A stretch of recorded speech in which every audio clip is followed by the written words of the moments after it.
коом менен журналистика, коомдун кандай гана сегменти болбосун бири-бирине байланыштуу да. Бул тууралуу макалдар дагы көп. Айтайын дегеним, тикенди же болбосо курайды өстүрүш үчүн мээнеттин кереги жок да. Талкалаш үчүн, бузуш үчүн мээнеттин кереги жок. Бирок гүлзар куруш үчүн, дарак өстүрүш үчүн, мөмө алыш үчүн мээнет кылыш керек. Эмне үчүн убагында ата бабаларыбыз сөздүнгө маани берген? Ушунчалык сөздү баалап барктаган, нарктаган.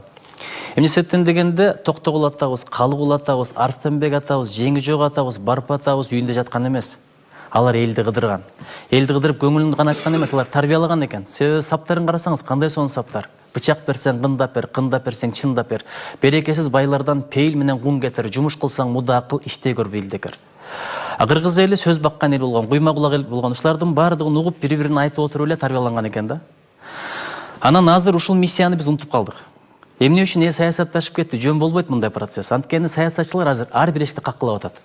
Менин партиям жакшы, мага добуш берип кой деген ар биринин үйүңөргө бардыбы саясатчылар? Мына жаштардан сурап көрөлү. Бир, эмне үчүн адамдар диндар болуп баратат? Анткени даватчылар жүрөт. Жүрүңүздөр, мечитке барыңыздар, иманга чакырабыз деп. Ар бир ишти каккылап жүрөт. Ошондой эле бизнесмендер кээде тыкылдатат, ачсаң, бул товар эле, акция болуп атат эле, арзан алып коюңуз деп турган болот. Бирок үйүмө бир дагы интеллигент келген жок. Бир дагы жазуучу келген жок, бир дагы акылдын адам келген жок. Эмне үчүн интеллигенцияга, жазуучуларга же болбосо ушундай коомдун элитасына, интеллектуалдык элитасына, чыгармачылык элитасына биз ой ордого чакырышыбыз керек. Же бир круглый стол уюштуруп беришибиз керек. Же радиого чакырыш керек. Элди аралаш керек. Телевизордон чыгып сүйлөгөн башка, бирок тизеге тизе тийишип, көзгө көз чагылышып сүйлөшкөн сөздүн таасири ошондой болот экен.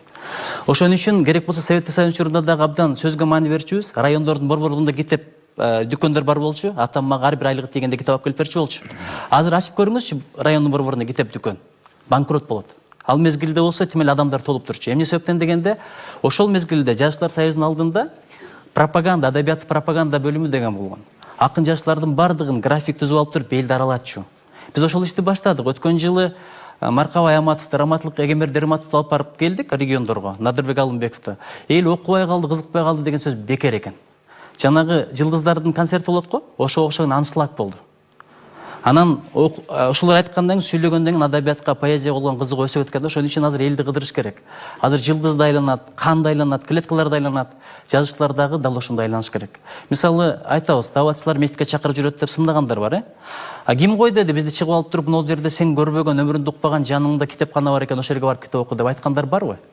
Ошон үчүн азыр эң жаман нерсе бул кош көңүлдүүлүк да. Орусча айтканда пассия наблюдателя, байкоочу болуп турабыз, сындап атабыз. Бир сөз бар.